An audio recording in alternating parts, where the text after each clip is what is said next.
Սրտաբանությունը ոչ մի հիվանդություն չի բուժում, այլ ուղղակի երկարացնում է կյանքը։ Ծանր տարան եւ անվանեցին գրդոնչի։ Ստատինների ամենամեծ վնասը կարա լինի, երբ որ դուք գնաք դեղատուն ստատին առնելու ու ձեր գլխին քարն գնի։ Դե ստատինների հետ կապված գիտես ինչքան լեգենդներ են պատտվում։ Քիչ միֆեր կա ստատինների շուրջ։ Սա ջախջախի թույթ է։ Պրոցում մարդկանց ստատիստիկա ու գիտություն հասկանալ չեն սովորացնում։ Գրեթե զրոյացվել է մանկական մահացությունը, որտեղ հիմա մանկական մահացությունը էդի վաու էֆեկտ ստացող համաշխարհային ինչ-որ բան է դառնում։ Երբ որ ես ասում եմ մի ծխի, ասում են քիթդ գեշա։ Նորմալ է։ Այդ սիրուն տունը որ կա դու քո փողերով սառը թե մարդ տա անում։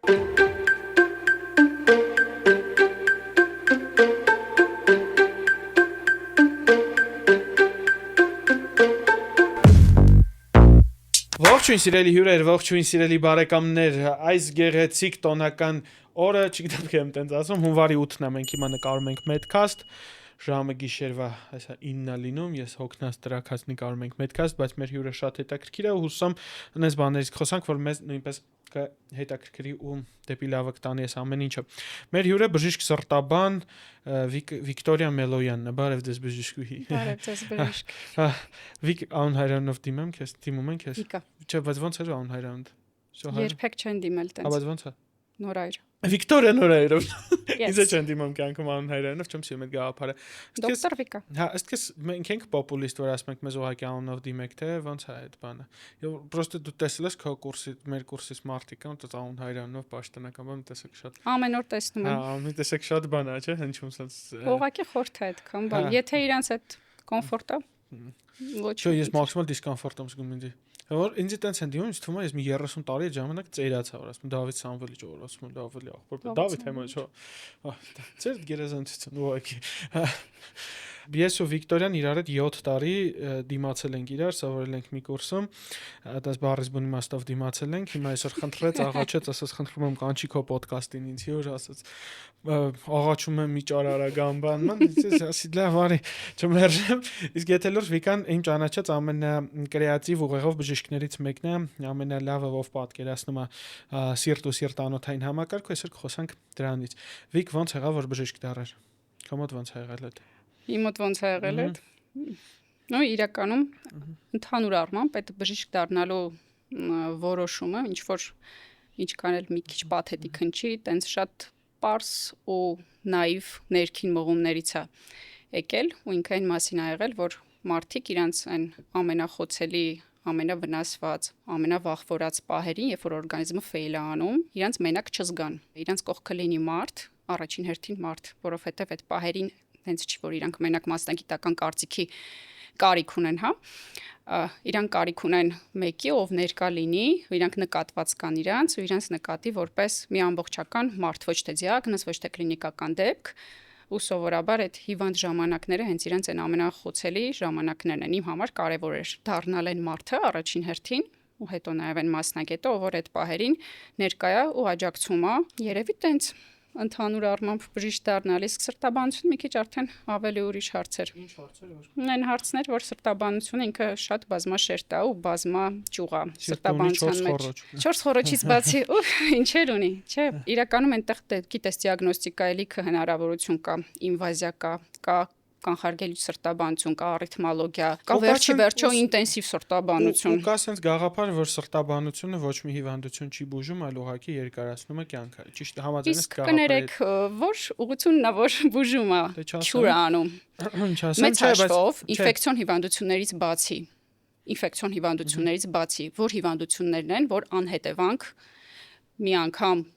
ընդունված կուրսով դեղորայքի հնարավոր է բուժել։ Քանի տենց հիվանդություն կա։ Դե քիչ են, բայց կան։ Հա, բայց ուրոլոգիայում էլ կան, հա։ Չէ, հարցը այն է, ես այդ գաղափարի հետ առհասարակ համաձայն չեմ։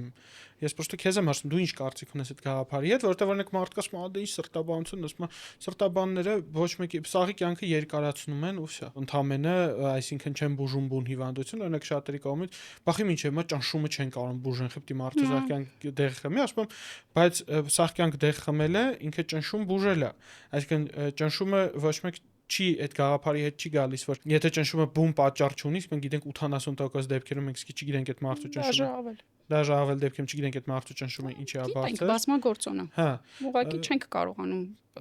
արմատապես Հետո առաջ sense գաղափար կար, որ սրտաբանները մենակ ծեր մարդկանց բժիշկներ են, գերիատրիայի ինչ որ հատվածը, բայց այսօր տենում ենք սրտային խնդիրներով բազմաշերտ ու բազմաթիվ երիտասարդներ։ Հա, որոնք ինչն է պատճառը, որ սրտաբանական հիվանդությունները երիտասարդացել են։ Սառնվածը մի քանի հոգի գիտեմ, մինչև 30 տարեկան դաժե սրտամական ինֆարկտ են ունեցել։ Նախ երևի այն, որ մարդիկ դադարել են որոշակի հիվանդություններից մահանալ, որոնցից առաջ էին մահանում, օրինակ առաջ կարային մարդիկ չհասնեին այդ տարիքի սովի պատճառով ինֆեկցիոն հիվանդությունների պատճառով եւ այլն, այսինքն իրանք մահանային մինչև օրինակ 40 տարեկանի հասնելը։ Դիագնոստիկան լավացել, բայց դրան զուգահեռ նաև ճարպակալումն է շատացել, հիպոդինամիան է շատացել։ Հա, դες բան կա։ Պատկերացնում ես։ Հետո ու տենց ռիսկի գործոնները все-таки ավելի շատացել են։ Իսկ սրտաբանական հենց այդ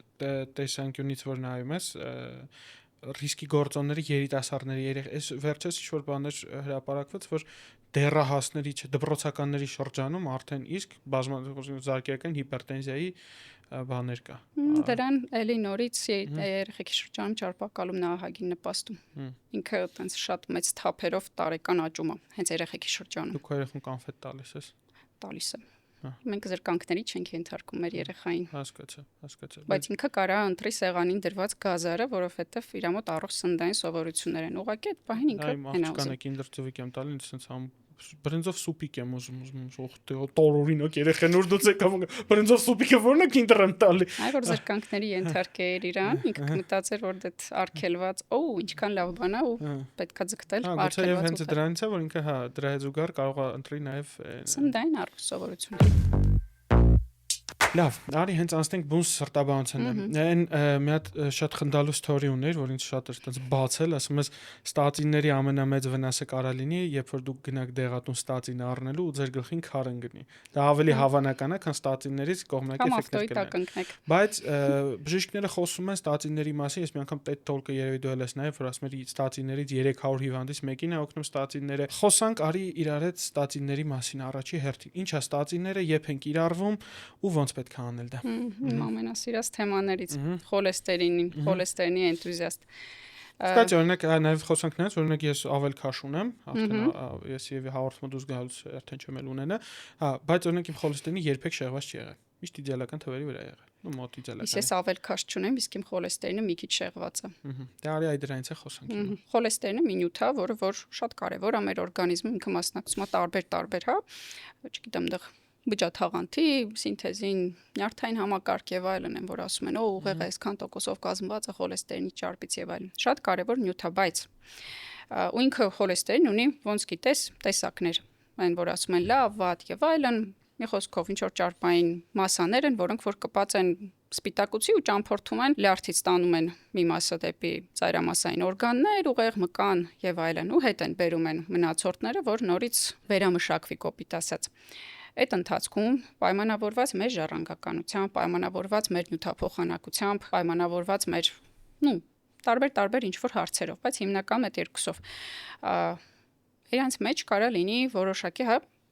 ինչ որ մեկի հաշվին շատանա, ինչ որ մի ֆրակցիայի հաշվին։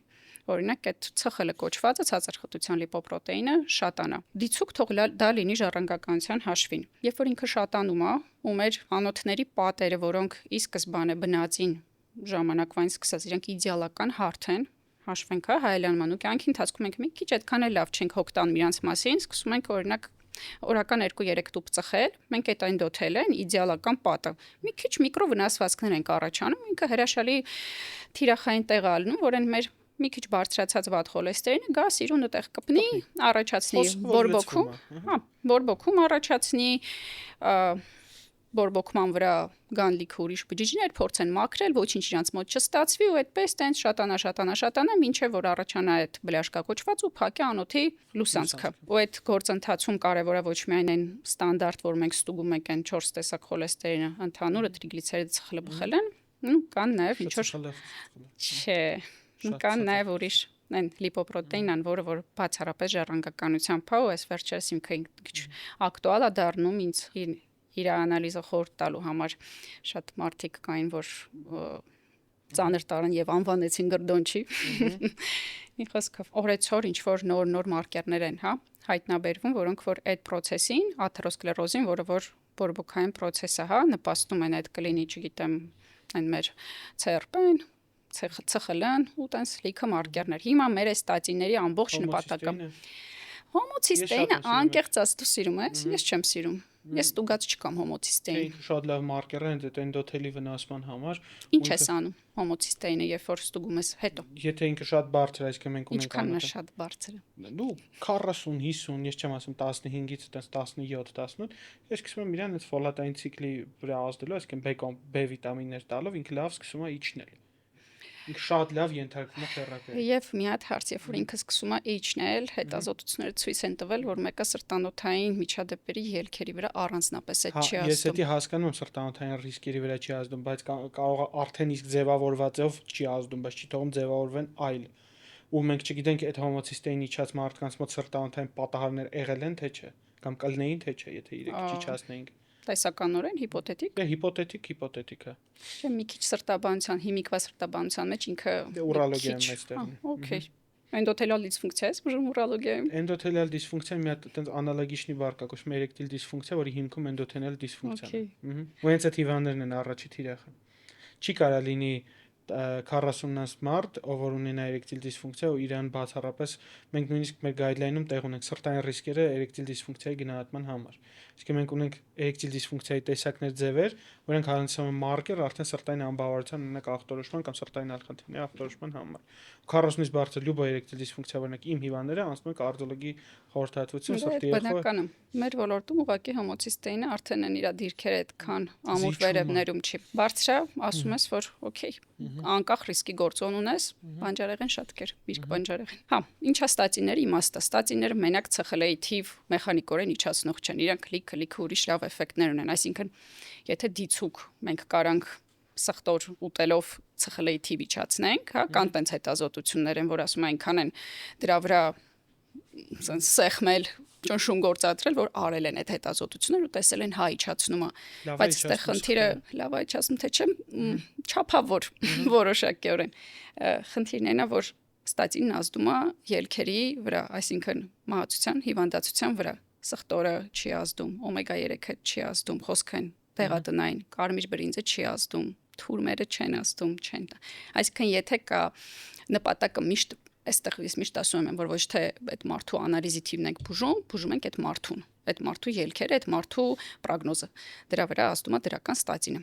Դա ստատինների հետ կապված գիտես ինչքան լեգենդներ են պատտվում, ով չի ալարում, այո, բայց դա ամենաաբսուրդը գիտես որն է այդ լեգենդները մեկ-մեկ բժիշկներն են խոսում, GLP-1-ի ագոնիստները։ Նորություն ասում եմ, դե կարող է, եթե դուք գիրք չեք կարդում, ձեր համար նորություն է։ GLP-1-ի ագոնիստների մասին էնդոկրինոլոգները գիտեն 20 տարի է։ Որպես 2012 թվականից, այսինքն մոտավորապես 14 տարի է, մենակ Ozempic-ն է, որ արդեն սեմագլուտիդի մոլեկուլը սինթեզվեց, FDA-ը հաստատել է, մտել է շուկա, պրոստը գիպերթանկ էր ու չէր կիրառվում աշխարհում։ Բայց լեգենդները իր շուրջ պատտվում են, չգիտես 20 տարի հետո ինչ կառաջացնի, չգիտես։ Ozempic-ն ավելի շատ են սիրում, քան ստատինները։ Ստատիններին ահավոր ատում են։ Մենք մի քիչ տարբեր բաների մեջ ենք շփվում։ Չէ, հարցը չէ։ GLP պատվաստումները, հա, մեկ-մեկ տենում ես բժիշկ անտիվաքսերից ինչ որ post է կիսվում, դու ուզում ես ասես քեզ լիցենզիա։ Նույնը ստատինների մասին, այսինքն երբ որ մարդ ասում է, ստատինները լյարդին վնաս են, ասում եմ, օքեյ, վնաս են, հարց չկա,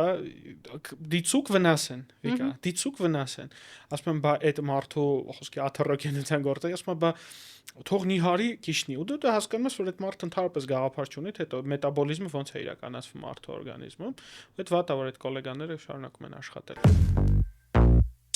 Մեր հաղորդման գործընկերն է բժշկական գենետիկայի եւ առողջության առաջնային պահպանման կենտրոնը։ Բժշկական գենետիկայի կենտրոնը Աբովյան 34/3 հասցեում գտնվող բոլորդ էլ գիտեք, ու գիտեք այնտեղ կարելի է հանձնել գենետիկական անալիզներ, մասնավորապես պարբերական հիվանդության հետ կապված։ Սակայն քչերը գիտեն կամ զարմանում են մեկ-մեկ, որ բժշկական գենետիկայի կենտրոնում կարելի է հանձնել անալիզների ամբողջ սպեկտրը, սկսած արյան ընդհանուր քննությունից վերջացրած BART, NGS պանելներով կապված հղիության, օնկոլոգիական հիվանդությունների, ռևմատոլոգիական քիմիական հիվանդությունների, սիրտ-անոթային հիվանդությունների եւ այլ տարբեր տեսակի պաթոլոգիաների համար։ Կարող եք հանձնել հորմոնալ տեստեր, կենսաքիմիական տեստեր, մանրէաբանական հզոր լաբորատորիա, PCR լաբորատորիա եւ շատ ծառայություններ, որ մատուցում է բժշկական գենետիկայի կենտրոնի պրոֆեսիոնալ, բարի ու շատ ընկերասեր թիմը։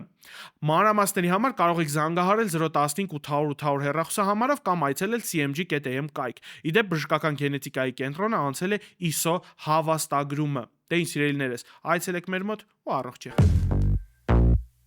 Օրինակ ինչ միֆեր կա ստատինների շուրջ։ Սա ջախջախի թոյթ է։ Իմպոտենցիա են առաջացնում։ Մենակ լավացնում են պոտենցիան, մենակ միայն ու միայն լավացնում են։ Լսեցիք։ Միայն ու միայն։ Քիչ ճարպ, քիչ էստրադիոլ, բարձր տեստոստերոն, էրեկցիա, թոյին էրեկցիա։ Դեմենցիա են առաջացնում։ Լավ։ Շաքարային դիաբետի ռիսկ են բարձրացնում։ Ինչով։ Բարձրացնում են մի քիչ։ Ինչով, պատմեմ։ Ենթաստամոքսային գեղձի քիչ այդքան չի աշխատում, իրականում սենց միշտ վերցնում են այդ հետազոտություններից մի հատիկ հատված առանց կոնտեքստի, առանց առանձնապես բացելու, սենց շատ հավես է լիքը մարդկանց համար այդ բումն առաջացնել, որ սենց լսեն այդ աժոտաժը եւ այլն, սենց մի տեսակ տարբերվող կարծիք կա բան, հա։ Օրինակ ինչ են հետազոտել, որ մարդիկ, ովքեր որ սենց թենենց ունենալու էին շաքարային դիաբետ, մեծ հավանականությամբ, այսինքն ունեն նախադիաբետ, ունեն ճարպակալու, մետաբոլիկ խանգարումներ, ստատին ընդունելու դեպքում իր մոտ այդ դիագնոզը դրվելու ժամանակը տենց մոտ մի 5 շաբաթով է մոտենում ամենավատ դեպքում, այսինքն ինքը այդ դրվելու էր իրան այդ դիագնոզ, ինքը պրոստը այն ամենաինտենսիվ ստատինները, ենթադրենք ռոզուվաստատինը բարձր դոզով, մի քիչ մոտեցնում այդ դիագնոզը դնելու ժամանակը, բայց երբեք մարդու մոտ չէր առաջանալու, այսինքն ինքը չուներ ոչ մի, ինքը չի առաջացնում։ Նույնը, օրինակ, որ խոսքը GLP-1-ի ագոնիստն է, որ առաջացնում է վահանաձև գեղձի քաղցկեղ։ Ինքը առաջացնում է մենակ մկների մոտ ու հետազոտությունն է։ Ինչ։ Հա, մարդկանց դուր է գալիս մկների հետ կապված այդ ամեն ինչը սիրուն տարածեն։ Հա, ինքը հա, բոլոր հետազոտությունները ցույց են տալիս, որ առաջացնում է միայն մկների մոտ հետազոտությունն էլ ցույց է տալիս, որ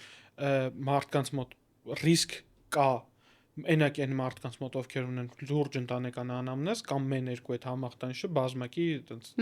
բաների ու ստեղ գաղափարը գալիս կայնում է այն որ հոդվածից վերցվում այդ մի բանը ու մի հատ թաբլոիդ որը գիտական բան չի տպագրում է մեկը քեզ հեշտ չեն հակադրվել YouTube-ի վիդեոյով միշտ հա այս վիդեոն նայ ինքը ռուս բժիշկ ինչ ասում պրոֆեսոր է հա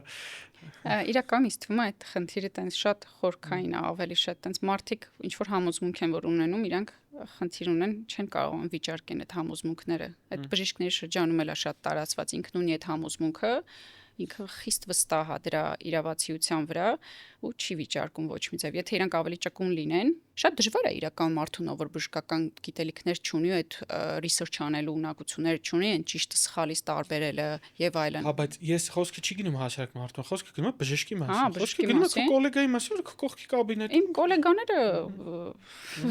նրանք ներերակային բաներով սիստեմաներ վաթրոսկլերոզ են բուժում չի բուժվում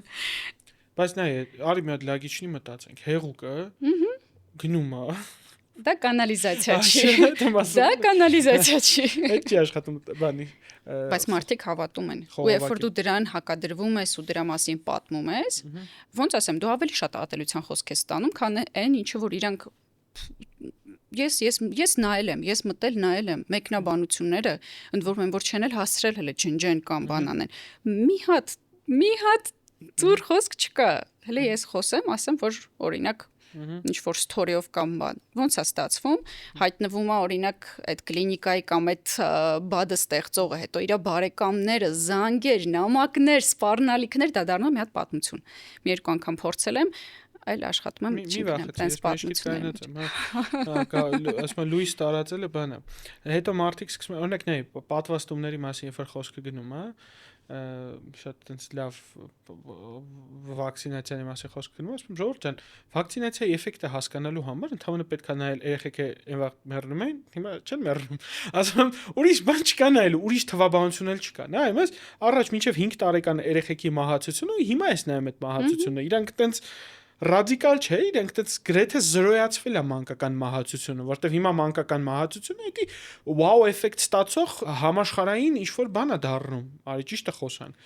Ասում եմ վակցինան էֆեկտը թե վակցին մենք բժշկուհի ունենք կամ ասած հիպոթետիկ եթե դաժե վակցինաներն առաջացնում են ահուցից ավելի լավ երեխան ունենա այդ հիվանդությունը կամ մահանա այն բոլոր հիվանդություններից որոնք արան առաջացնում վիրուսային այն հիվանդությունները բայց ասма disclaimer չեն առաջացնում հա disclaimer չեն առաջացնում կտրեք սարքեք թե ինչ որ բան հա Չէ, այդ նույն գրիպի պատվաստման հետ կապված են, որ 3 թեմա կա, որ միշտ ահա որ իմ մոտ տենց ես եթե այդ գնաց այդ ռիլը այդ մեկը գրիպի պատվաստումը, մեկը ստացինը, մյուսը ծխել թողնելը։ Այս 3-ը նենց հատրիգերում, նենց հատրիգերում։ Ծխել թողնելու մասին այսօր post եմ գրել, որ ասում կայֆ չի լինի սուպերմարկետներից հանենք, էլի։ Սիգարետը թող մարդը 1 կիլոմետր ավել քայլի իր մի պաշկեն առնելու համար, քեզ մի հատ կոմենտ կարդամ։ Նայ ինչ կոմենտ են ինձ գրել, էլի, լոգիկային մարդիկ ստեղծում։ Մենք ոդկաստ ասենք է կարանք մեզ պահենք։ Ասում է մի վարքեն, ասում է ուտելն ծխելուց խի եք կպել, ինչ եք ուզում։ Ես էլ ուտողներից եմ զզվում։ Դե մի բան արեք, թող ուտելը թարգեն։ Դու գիտես, չէ՞, որտեղից է այդ գալիս։ Որտեղից է գալիս այս ագրեսիան։ Գալիս է նրանից, որ այդ մարդը ինքը մտածում է, որ դու մեղադրում ու ամոթանք ես տալիս իրան, որ ինքը ինչ-որ մի բան, ինքը տենց է զգում։ Էդի այդտեղից է գալիս։ Իրան թվում է, որ ինքը ինչ-որ մի բան ձախողել է, մի բան ճիշտ չի անում, մի բան այն չի անում ու իրան տեսել են, էդի մատնանշել են ու ոնց որ մեղադրում են իրան։ Մի քիչ էլ դաժե կարող է վերևից են նայում, այդ ինչ որ այդ ներքին այդ զգացումից է գալիս։ Ինչ որ ձև երբ պետքա տեղ հասցնել, որ այդ вообще դրա մասին չի էլի։ Չէ, որտեղ պետքա տեղ հասցնել, երբ որ դու տենում ես մարդուն երիկամի կամ միզապարկի քաղցկեղով, դու հասկանում ես իր միակ ռիսկի գործոնը դա ծխելն էր։ 100% 1000% ապացուցված իր ռիսկի գործոնն է 2000% ապացուցված ռիսկի գործոնն է էլ չկա կլինիկական ստադի որ դա ժխտի դա ինքնից է ապացուցվել ոնց որ ես այդ գիտեմ բայց դպրոցում մարդկանց ստատիստիկա ու գիտություն հասկանալ չեն սովորացնում օրինակ այդ նույն մարդը կանգնում ասում է իմ հարազատը երբեք չէր ծխել ես երբեք չեմ ծխել միշտ նորմալ քաշ եմ ունեցել միշտ պարապել եմ 50 տարեկան գնացի շունտավորվեցի ոնց կբացատրես հենց այդ եմ ասում բայց օրինակ միզապարկի քաղցկեղի պարապում չծխող մարդ ես չեմ տեսել կամ ծխել է կամ пассив է ծխել կամ ծխել է կամ իր կողքը ամուսինը ծխել է այսինքն չի եղել մարդ որ ես ասեմ ինքը ոնց է մնացորդային մեզը մնում է այդ սա ծխախոտի տոքսինները միզապարկում են ախտարում է միզապարկի պատի լորձը թաղանթը գիտես այնտեղ խանգարվում է պատկերած հա ու առաջանում է քաղցկեղ այսինքն ինքը դες բանալ գաղափարային բան է բայց դու այդ երբ որ նկարում ես տակը գրում են բադուխի ես չաղ ինձ էլ երբ որ ես ասում եմ մի ծխի ասում են քիթդ գեշա Նորմալ է։ Դիտե պլաստիկ վիրաբույժ։ Կոմենտեմ գրեք ձեր սիրած պլաստիկ վիրաբույժը։ Նա վարի մի քիչ առանձնանանք քո անձնական բանին, հետո նորից հետ կգանք ու կխոսենք, հա։ Այդ սիրուն տունը որ կա դու քո փողերով սառը թե մարդ տա անում։ Շատ էսթետիկ տուն ունեք դուք, հա։ Ստատինների քեշբեքերից եմ ստա։ Ամուսինը բժիշկ է։ Ամուսինը բժիշկ։ Հա, ինքն է աշխատել տան փողերը։ Ստատիների քեշբեքերով։ Ստատիների քեշբեքն է։ Այդ գաղափարն կա, սիրուն վիդեոներ ես նկարում, սիրուն ընտանիք ունես։ Ոնց է քո դաստիարակում քո բալիկին, օրինակ դու ոնց ես քո երեխու, քո ամուսնու ինչ որ հիվանդության ռիսկերը նվազացնում։ Թե պրոստը այդ թողել ես սենց սամայցոք մի բան կլինի կբուժեն կկանց։ Անկեղծ ասած, առանձնապես ինչ որ ջանքեր դաստիարակման ուղղությամբ 3 տարեկանի չեմ։ Տենց գործադրում պրոստը օրինակով եթե ինքը տեսնում է որ օրինակ մաման գնաց բասկետբոլ խաղալու պապան էլ գնաց ֆուտբոլ խաղալու տունը կա վազքուղի մաման վրան վազում է կամ ծանրություններով վարժություններ է անում կամ երբ որ մաման չի ուզում ուտի ավել ուտելիքը զորով չի ուտում ինքը անում է այն ինչ որ սովորում է կամ չի ծխում ու ծխելու մասին կամած սենց կաթացվում է իրան որ այդ լավագույն որոշում չի վարքային անգամ 3 տարեկանից սկսած ինչ որ ինձ թվում է մեծ հաշվով, այտենց իրանց դաստիարակել հնարավոր է դաստիարակելը որն է, շատ սեր տալով ու օրինակ ծառայելով այդքան բան։ Իրանք դառնում են այնքան սիրող, ապրումակցող, առողջ, չգիտեմ, կենսակերպ վարող, ինչը որ տեսել են իր մաման ու papan են։ Ուրիշ տենց տարբերակ աշխատող ես հələ չգիտեմ, հələ որ մի երեխա ունեմ։ Բայ երկրորդի։ Սա բարեկամներից սրտից խոսամ եմ, երկրորդի չեք։ Չնայած դու անդորը փակի նոր տարի չես արի։ Չէ, այդ առումով ճիշտ է, օրինակ ես սկսեցի սպորտզալ գնալ, իրա խաթր, աղջկաս խաթր, ու մենք իր գուները մարզանք ենք անում։ Ինքը 2 տարեկան է, ինքը չտնի ու լուժի շատ sense բան է շարժվում, բայց ես իրան ցույց եմ տալիս, որ իր գունը կամ առավոտը մենք պետք է 15 րոպե որոշակի շարժումներ անենք։ Ինքին ոչ մի շարժում, իհարկե իդեալական չի կրկնելու, բայց այն գաղափարը, որ ինքը գնում է տուն, զարթում է առավոտյան ու իր առավոտվա ինչ որ ռիտուալներից հետո, պապա մայժվենք, ասում եմ հա բալիս, արի մայժվենք։ Հա, մի հատ sense ենք անում, մի հատ sense ենք անում, ես հասկանում եմ, որ ասենք 10 տարեկան այդ կարա դառնա վազք, կարա դառնա ինչ որ տարիքում դա կարա դառնա ինչ որ, չգիտեմ, կեսակերպի մի մասը լինելու է, իրան ուղղակի անընդհատ ուղեկցելու է ուզի թե չուզի։ Օրինակ իմ աղջիկն էլ գիտի, որ պապիկի փորը մեծացել է, որտեղ մարզանք չի արել։ Դա հիմա գաղափարապես բաները կան։ Ստատիներից խոսացինք, երկրորդ կարևոր գաղափարը, որ ուզում եմ խոսալ, հենց այդ է։ Ինչի համար ես գնացի 50 տարեկան շունտավորման կամ ինձ ինֆարկտ խփեց, երբ որ ես ամբողջ կյանք սպորտով եմ զբաղվել, առողջ եմ սնվել, չեմ ծխել, լևի չեմ գնացել, մեղքեր չեմ գործել, ու ոնց։ Այդի նման է նրան, ես մի անգամ տենց օրինակ բերեցի, ասեցին լավն է, այստեղ էլ բերեմ։ Այն որ ոնց որ ասեմ, գցի ամրագոտի, որ օրինակ ավտոն քշելուց ու խփելուց թևը չջարդես, ասի, բայց ես այն ամրագոտի գցած եմ միշտ քշում մեքենան, բայց այն օրը սղացի ձյան վրա անգա թևս ջարդեցի, ոնց կբացատրես։ Այսինքն այս դեպքում այդ ծխելը, պարապելը, ավելորդ քաշ չունենալը, օքեյ, այդ ռիսկը իջացնում են։ Եթե այն մարդը, որ 50 տարեկան գնացել է շունտավորման, ծխեր ունենար ավել քաշ եւ այլն, վստահաբար 35-ում էր գնալու շունտավորման, ինքը այդ չի պատկերացնում։ Այսինքն այդ գործոններից մեկն է, ընդ որում պատճառը հետևանքային գործոններից մեկը միշտ է ծխելու հետ կապված, այն շատ կարեւոր է, որ անընդհատ շեշտենք, ինքը կորելացիա չի ծխելու ու սրտանոթային հիվանդությունների մեջ։ Այդ պատճառ ու հետևանքը ինքը հստակ, ուղղակիորեն։ Նույն այդ միզապարկի օրինակ որ բերեցի, դա կոնկրետ վնասում այդ էնդոթելը, ասենք, եթե նստակյացը, չգիտեմ, կենսակերպը, քիչ քնել եւ այլն, ասենց անուղակի կերպերով կորելացիոն ազդում են, ինքը ուղղակիորեն ոնց զարկերական գերճնշումը, ոնց ավելորդ քաշ, ինքը այդ 3-ով իրանք են ամենավերևի կարևոր ռիսկի գործոններն են շաքարային դիաբետը, հա։ Այդ պետքա մտցնել ու պետքա նաև մտցնել մարդկանց գաղափարի մեջ այն, որ դու կարաս ունենաս 95 տարեկան ծանոթ, ով որ սաղ կյանք ծխել է ու կյանքում չի ունեցել սրտանոթային պատահար,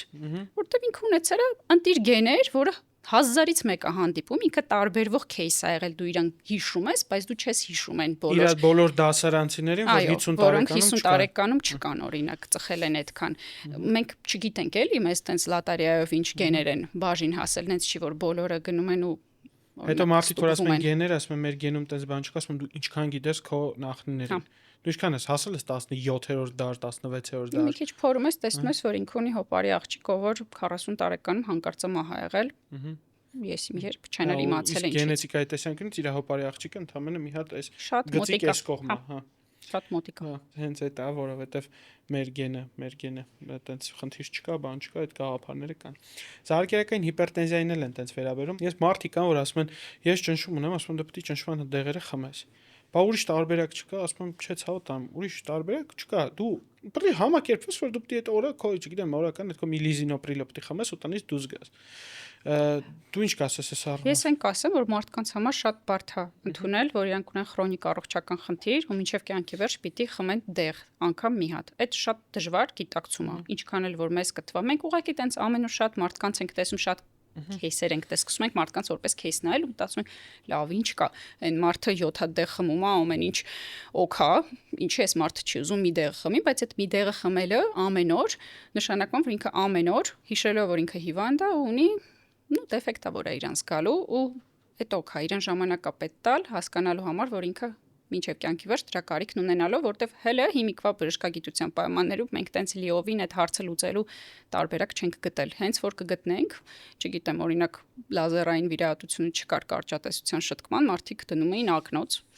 Հետո հայտնվեց մեծ մասը սկսեցին չդնել, վիրահատեցին անցավ, բայց հիմա միշտ ակնոց եմ դնելու, միշտ դզում այդ գաղափարը։ Բայց ասենք, նո ինձ էլ է դուր գալիս, բայց ամեն դեպքում միշտ դրա հետ եմ համեմատում, որ ասում են, եթե ես խմեմ դեղը, իմ մոտ կախվածություն կառաջանա, այտենց չի աշխատում, որտեվ կախվածության կոնցեպտը չեն պատկերացնում։ Կախվածություն կարա հերոինից առաջանա, նիկոտինից առաջանա, բայց ակնոցից կախվածություն չի լինում։ Ես առանց ակնոց վատ եմ տեսնում, ակնոցը դրեցի, ակնոցը օգնեց, որ ես լավ տեսնեմ։ Ես առանց ճնշման դեղի ճնշումս բարձրա, ճնշման դեղը խմեցի, օգնեց, որ կարգավորվի։ Գիտես, որ կիբորգների գաղափարի մասին հետաքրքիր պատկաստ են, ասում կիբորգի առաջի օրինակը ակնոցն է։ Ասում նայ, հա, դե հիմա լսի խիա է դա ասում։ Ասում մինչև ակնոցի ստեղծումը կույր մարդը ֆունկցիոնալ կույր չէ, վատատես, ես ու դու։ Մենք ինչ որ մինչև 13-րդ դարը մինչև ակնոցի սինթեզը ստեղծվել է սինթեզը։ Մինչև ակնոցի ստեղծվելը ես ու դու ֆունկցիոնալ լիքը բաներ զրկված էին կլնելու։ Օրինակ նետա հարելուց, ձիգշելուց, չգիտեմ, հա։ Ամեն օր նետա հարում։ Հա, հասկացա, ապրես դու։ Չէ, օրինակ այդ ժամանակների բնորոշ բաներից մենք լիքը բաներից զրկված էին կլնելու։ Բայց գալիս ակնոցը ու դու դժվար չէ, դու խնդացիր դաժե արտահայտության վրա, որ ակնոցով մարդը դիսֆունկցիոնալ է։ Ու նույն ձև կարա լինի, որ նույն գաղափարի մեջ կարա տեղավորվի նորից այդ բանը, որ առաջ մի ձեռը կտրած մարդը, հիմա որ տալիս են իրեն կիբերնետիկ ձեռ, ինքը արդեն ֆունկցիոնալ կիբերնետիկ ձեռք ունի։ Ու նույնը զարկայական հիպերտենզիայով հիվանդը։ Տվեցիր դեղի, ինքը զարկայական հիպերտենզիայով հիվանդ չի, մոտակա 24 ժամը։ Ու իր մոտ էլ կանխում է սլիքը միջադեպեր, սուր օրինակ ինսուլտ։ Ինչա պետք է առողջ սրտի համար։ Օրինակ նայ, իմ մոտ կար տախիկարդիա, սինուսային տախիկարդիա։ Մեր սիրելի Տաթևիկը Հովակիմեն, ասես տավ ջան գնա վազի։ Ամենայն հավանականությամբ քո մոտ եղել է inappropriate sinus վազել ու երևի 10 օր անց զգացի որ արդեն պուլսս իջել է 85, արդեն մարզումից առաջ 83, հա 85, ոչ թե 110, 120, ինքը եկավ տեղը, ինչի հետ է դա կապված։ Սրտի պատրաստվածության հետ երևի ֆունկցիոնալ տարողունակության հետ, որովհետեւ երբ որ իրան դու չես մարզում անընդհատ, ինքը մոռանում է որ կարողանում է օրինակ 4 աստիճան բարձրանալուց շատ հանգիստ այդ գործն անի ու սկսում է մի քիչ իրան վատ պահել։ Պետքա զրկանքների չտրվել։ Եթե սիրտն ուզում է ինչ-որ մեկ չիթմիլեր անել, բայց հիմնական առումով սնվել առողջ, իսկ էդի տենց ինչ-որ սենց հարց չի ու դժվար չի։ Փորձել միրգ բանջարեղենից չհրաժարվել, վերամշակված սնունդը հանել, ուլտրա վերամշակվածը вообще վերացնել, հա։ Իսկ ուլտրա վերամշակվածը օրինակ ո՞րն է։ Այ ուլտրա վերամշակվածը ո՞րն է։ Օրինակ են, չգիտեմ, չիփս ուլտրա վերամշակվածը։ Մեծ հաշվով մի քանի անգամ օգտագործած ձեթի մեջ եփած ֆրին էլ ուլտրա վերամշակված դառնում արդեն։ Այն ինչը որ այդ տեսակ sense ինչ որ հեշտ ու համով է, մի քիչ իրանց կչացնել։ Ամենահամբող ուտելիքը դա է, երբ որ դու քո ձեռով ես սարքում։ Ու գիտես ամենահետաքրքիր գաղափարը որն է ես զգացում, էվոլյուցիոն մենք պետք է մեր ուտելիքը սարքենք։ Հա։ Երբ որ ես սկսում եմ ուտելիք պատրաստել, օրինակ միսը կտրեմ, մարինացնեմ, դնեմ, էփեմ, նայեմ էփելա թե չէ, նախ իրան սկսում ես ավելի հաճույքով ուտել, երկրորդ իրան շատ չես կարող ուտես։ Հա դու չես կարա։ Ես օրինակ իմ սարքած թեյքի այսքան նմուտում, գժական համով, չասեք համով չի դրա, բայց օրինակ բանում կարող այսքան ուտես, օրինակի համար եմ բերում, հա, որտեվ էվոլյուցիոն եկել է որ դու ուտելիքի հետևից պետք է գնաս, պետք է տանջվես ուտելու համար։ Մենք մի քիչ առաջ Երևան Սերգեյի հետ էինք խոսում, որ մենք առաջի Պակալենյան ենք սերունդն ենք, որ թերսնուցման խնդիր գրեթե, այսինքն թերսնուցման խնդիր ավելի քիչ է, քան ճարպակալման խնդիր։ Իսկ մինչև այդ մարդիկ պայքարել են սննդի համար, պատերազմներ են արել, չգիտեմ, այնտեղ երկրներ են գրավել։ Ասայն նետո աղեղը վերցրել։ Հա, նետո աղեղը վերցրել, ինչ որ այդ գաղափարի շուրջ մարդիկ ստեղծել են ինդուստրիա, սուպերմարկետ, մտնում ես, առաջին ինչն է խփում աչքիդ։ Բնականաբար քաղցր։ Աչի վրա, քաղցրնա ձախի վրա, սոդայացված գազավորված ըմպելիքներն են։ Ծխախոտը։ Հա, ծխախոտը դե կասայի դեմը ճիշտ է, փագած է, բայց ունենցա զռում։ Գիտես որ 18+ ունենցա խփած, որ դու արդեն հասկանաս որ դա ծխախոտն է։ Հետո գնում ես առաջ գալիս է բանը, իսկ մսին հասնելու համար դու սա սուպերմարկետն անցնես։ Այսինքն եթե դու դաժե այն մտքով ես եկել որ գործից հետո հեսա մի կտոր հավ առնեմ դնեմ դու սոված ես վիկ հավ առնեմ դնեմ դու խովկա սարքեմ մեկ է օրեո ես շո կշտացա